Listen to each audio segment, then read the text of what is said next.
زین کا فون سنتے ہی تہمینہ بیگم سیڑھیاں چڑھتے اوپر آ گئی تاکہ شبنم کو نور کو نیچے لانے سے منع کر سکے۔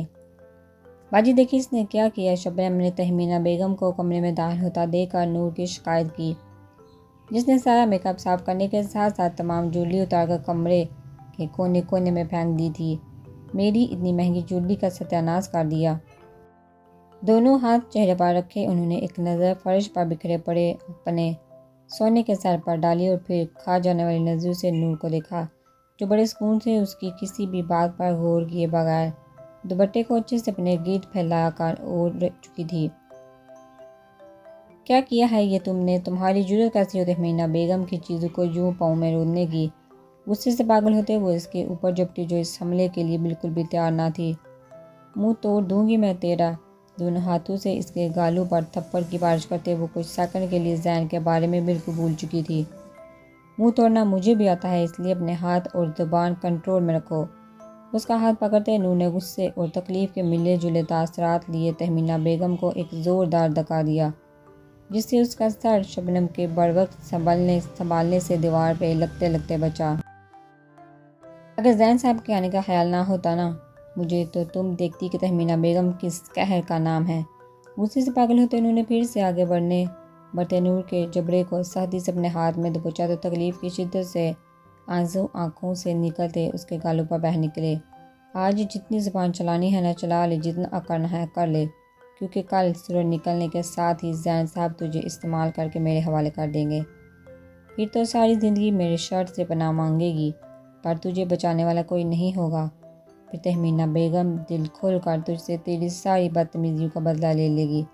دانت پیستے اس نے اپنی بات مکمل کی، اسے پیچھے بیڈ پر دھکا دیا، جس کا چہرہ تہمینہ بیگم کے باری ہاتھ کی انگلیوں سے بالکل سرخ ہو چکا تھا۔ اس کا دھیان رکھو، بلکہ جہاں اس کے پاس ہی رہو جب تک اسے زین صاحب نہیں آ جاتے۔ شبنم کو حکم دیتے اس نے ایک تمسخرانہ نظر نور پر ڈالی، جو اپنے ہونٹ پر ہاتھ لگاتے اسے نکلتے خون کو صاف کر رہی تھی۔ وہ کمرے سے نکل گئی۔ زین میں تمہیں کبھی معاف نہیں کروں گی، کبھی بھی نہیں، ورنہ اور نہ ہی زارون تمہیں معاف کرے گا۔ سر گھٹنوں پہ چھپائے نور نے سوچا اور ایک بار پھر سے روتے ہوئے احمد کے جلد آنے کی دعا کرنے لگی، جو اس سے آج دلانے کے بعد کہیں غائب ہو گیا تھا۔ سارا نے کمرے سے نکلتے ہی اپنا رخ سکندر صاحب کے کمرے کی جانب کیا تاکہ ان سے اپنے رویے کی معافی مانگ سکے جو پچھلے چند دنوں سے وہ ان کے ساتھ اختیار کیے ہوئے تھی۔ دستک دیتے وہ اندر داخل ہوئی تو حشر بھی وہیں موجود تھا۔ سارا تم یہاں کیوں آئی ہو؟ میں نے کہا تھا نا آرام کرو۔ حشر جو سکندر صاحب کو سوپ پلا رہا تھا تاکہ انہیں میڈیسن دے سکے، جو انہوں نے سارا کی پریشانی میں راحیل کے لاکھ منتیں کرنے پر بھی نہیں کائی دی۔ ہاں وہ میں ماموں سے بات کرنے آئی تھی۔ ہاتھوں کی انگلیاں آپس میں پیوست کرتے اس نے اپنے آنے کا مقصد بتایا۔ ہاں بات صبح بھی ہو سکتی ہے، اس لیے تم خاموشی سے اپنے کمرے میں جاؤ اور آرام کرو۔ پیالہ ٹیبل پر رکھتے اس نے سکندر صاحب کا منہ صاف کیا تو انہوں نے اشارے سے سارا کو قریب بلایا، جو حشر کے بار بار کہنے پر جانے کا ارادہ رکھتی تھی۔ سکندر صاحب نے اپنی لرزتی ہوئی زبان کو حرکت دی تو سارا حشر کے اٹھنے پر ان کے قریب ہی بیڈ پر بیٹھ گئی۔ وہ ماموں میں آپ سے معافی مانگنے آئی تھی۔ نظریں جھکائے اس نے سکندر صاحب کے ہاتھ کو اپنے ہاتھوں میں لیا۔ کس بات کی معافی؟ ٹوٹے پھوٹے الفاظ میں انہوں نے سوال کیا تو سارا نے جواب دینے کے بجائے ایک دم سے ان کا ہاتھ اپنی آنکھوں سے لگاتے رونا شروع کر دیا، جس پر سکندر صاحب کے ساتھ ساتھ حشر نے بھی حیرت سے اسے دیکھا۔ کیا ہوا؟ کچھ ہوا ہے کیا؟ میں شام سے دیکھ رہا ہوں تم ایسے ہی پریشان ہو۔ حشر نے کرسی کھینچ کر اس کے قریب بڑھتے قد سے اپنے ذہن میں گردش کرتے سوال کو زبان پر لاتے پوچھا۔ نہیں کچھ نہیں ہوا، بس میری آنکھیں کھل گئی ہیں۔ ماموں پلیز مجھے معاف کر دے، میں نے پچھلے دنوں میں آپ کے ساتھ بہت بدتمیزی کی۔ میں کچھ دیر کے لیے اپنا اصل بھول کر سود کے نشے میں یہ سمجھ بیٹھی کہ سود مجھے نفع دے گا، پر در حقیقت سود تو انسان کی نسل تک کو کھوکھلا کر دیتا ہے اور اس دنیا میں بھی رسوائی کا سبب بنتا ہے اور آخرت میں بھی۔ نام آواز میں کہتے اس نے آہٹ پر دروازے کی جانب دیکھا جہاں فریحہ بیگم اندر داخل ہوئی۔ اوپر کیا ہوا آپ کو؟ اور یہ سارا کیسی باتیں کر رہی ہیں؟ کیا یہ سب؟ حشر جو تمام باتوں سے انجان تھا اس نے فریحہ بیگم کی روئی ہوئی سرخ آنکھوں کو دیکھتے ہوئے سوال کیا۔ ٹھیک ہوں میں، اور سارا بالکل ٹھیک کہہ رہی ہے۔ میں نے آج تک اسے اپنوں کی بجائے پرائے لوگوں کو اہمیت دینا سکھایا۔ اسے یہ بتایا کہ رشتے کچھ نہیں ہوتے، صرف دولت ہی سب کچھ ہے، کیونکہ اپنی زندگی کے ایک تلخ تجربے تھے مجھے یہ احساس ہوا کہ رشتوں کو جتنی مرضی اہمیت دے لو پر وہ کبھی بھی آپ کے نہیں بنتے۔ جیسے کاشف نے طلاق دیتے ایک بار بھی میرے یا سارہ کے بارے میں نہیں سوچا۔ اس کے سر پر نئی بیوی کی دولت کا ایسا نشہ چڑھا تھا کہ اس نے میرے 7 سال کی ریاضتوں کو یوں خاک میں ملا دیا جیسے 2 سال نہیں بلکہ کچھ پل ہوں۔ تب ہی میں نے فیصلہ کر لیا تھا، بس مجھے دولت چاہیے تاکہ میں اور میری بیٹی کبھی بھی کسی رشتے کے محتاج نہ ہو۔ پر یہ میں بھول گئی تھی، اس دولت کے چکر میں وہ ہی سب دہرا رہی تھی جو کاشف نے کیا۔ اس نے میری زندگی برباد کی اور میں اب اپنے ہاتھوں سے اپنی بیٹی کی زندگی برباد کرنے چلی تھی۔ میں اپنے ساتھ کیے جانے والے ظلم کا بدلہ اپنی ہی بیٹی سے چکانے کی سوچ میں لگی، یہ تک فراموش کر گئی کہ نقصان پھر بھی میرا ہی ہوگا۔ گہری سانس لیتے وہ اسکندر صاحب کے پاؤں کے قریب بیٹھ گئی جو حیرت سے کبھی سارہ کو اور کبھی فریحہ بیگم کو دیکھ رہے تھے۔ بھائی صاحب مجھے معاف کر دیں، میں نے آپ کو بھی سب جیسا سمجھا، حالانکہ آپ نے ساری زندگی سارہ کو اپنے بچوں پر پھونکے دے مجھے گھر کا سربراہ بنایا اور کبھی یہ احساس نہیں ہونے دیا کہ میں یا سارہ آپ پر بوجھ ہے۔ آنکھوں میں آنسو لیے انہوں نے اپنے ہاتھ اسکندر صاحب کے پاؤں پر رکھے تو انہوں نے جلدی سے نفی میں سر ہلایا۔ پھوپھو کیا کر رہی ہیں آپ؟ پلیز ایسا مت کرے، اور ابو نے آپ کا خیال کیا تو یہ ان کا فرض تھا، وہ بھائی ہیں آپ کے، اور آپ نے بھی تو ساری زندگی ہمیں سنبھالا، کبھی ماں کی کمی نہیں ہونے دی، اس لیے پلیز آپ ایسا کر کے ہمیں شرمندہ مت کرے۔ عائشہ نے ان کے دونوں ہاتھ ہٹائے تو فریحہ بیگم اس کے ساتھ لگتے پھٹ پھٹ کر روتے اپنے تمام برے رویوں کی معافی مانگنے لگی۔ کوئی بات نہیں پھوپھو، آپ پلیز پریشان نہ ہو اور چپ کر جائیں، دیکھیے ابو بھی فکر مند ہو رہے ہیں۔ عائشہ نے انہیں خود سے لا کرتے اسکندر صاحب کی جانب متوجہ کروایا جو اشارے سے انہیں اپنے پاس بلا رہے تھے۔ مجھے معاف کر دے بھائی صاحب، اگر امی ابو بھی ہوتے تو شاید مجھے اور سارہ کو اتنی سہولت، اتنا پیار نہ دیتے جتنا آپ نے دیا۔ ان کے سینے پر سے لگتے آج جلن اور حسد سے ہٹ کر انہوں نے لہجے میں پہنوں والا مان سموتے کہا تو اسکندر صاحب نے آنکھوں میں نمی لیے اپنا ہاتھ اٹھا کر ان کے سر پر رکھا اور سارہ کو اشارے سے اپنے پاس بلایا جو تب سے رو رہی تھی۔ پلیز ماموں ہمیں معاف کر دے، سارہ نے دوسری سائڈ پر جاتے اپنا سر ان کے سینے پر رکھتے کہا تو اسکندر صاحب نے آنکھوں میں نمی لیے حشر کو دیکھا جو منہ بناتے خود ہی ان کے پاس آ چکا تھا، جو اب اپنی ٹوٹی پھوٹی الفاظ میں سارہ کو تسلی دے رہے تھے۔ تہمینہ بیگم نے نیچے آتے ہی پروگرام کی وجہ سے زین کو کال کرتے پچھلے دروازے سے اندر آنے کا کہہ دیا جو وہاں پہنچ چکا تھا۔ ٹھیک ہے میں بس پہنچ گیا ہوں، بس تم دھیان رکھنا کوئی اوپر نہ آئے۔ اس کی بات سنتے زین نے اپنی گاڑی پچھلے دروازے سے اندر لا کر گراج میں کھڑی کی۔ جی صاحب آپ بے فکر ہو اپنا کام کرے، کوئی نہیں آئے گا۔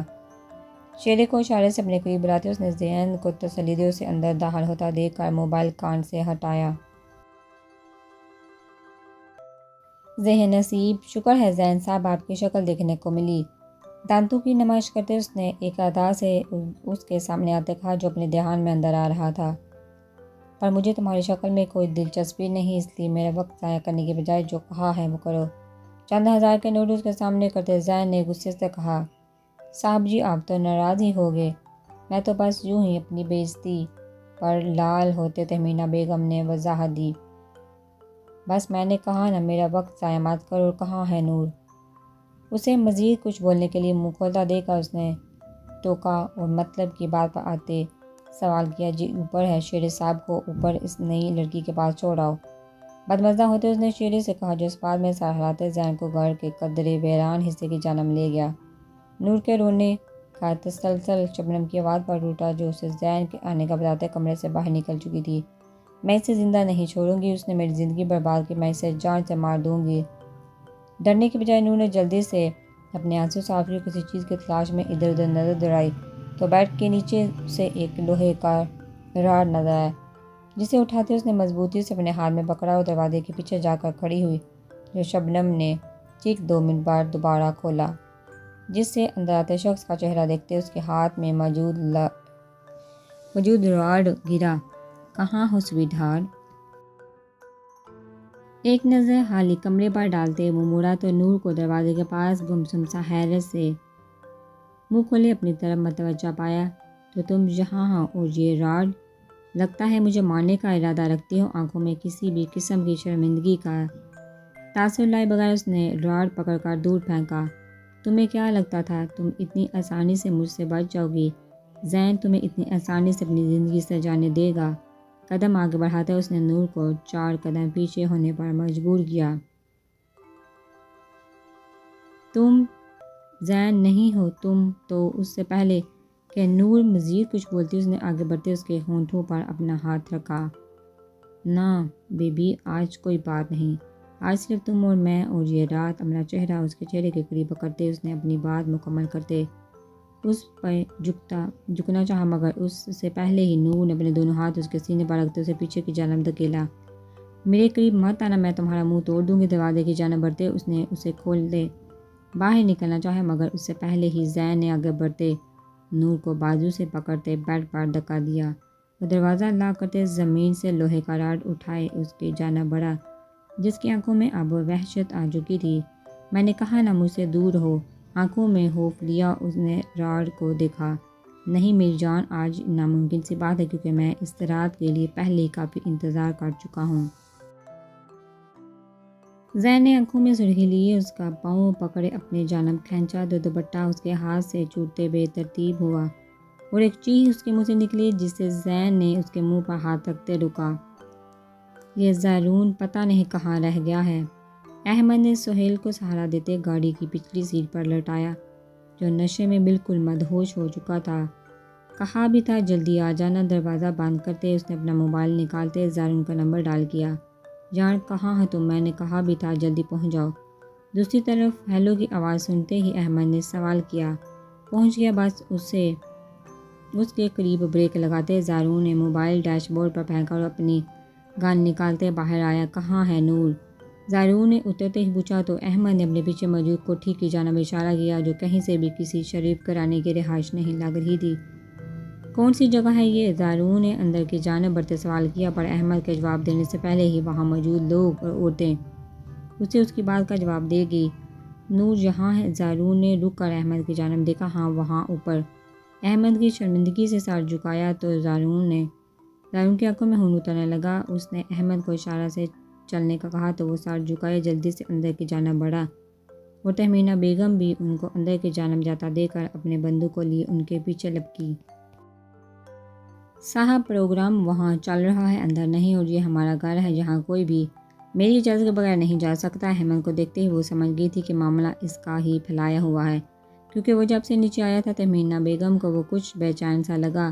میرے راستے سے ہٹ جاؤ، لہجے میں سختی لیے زارون نے سامنے کھڑی عورت کا لحاظ کیا اور ہاتھ کی بجائے زبان سے بات کی۔ کیوں صاحب؟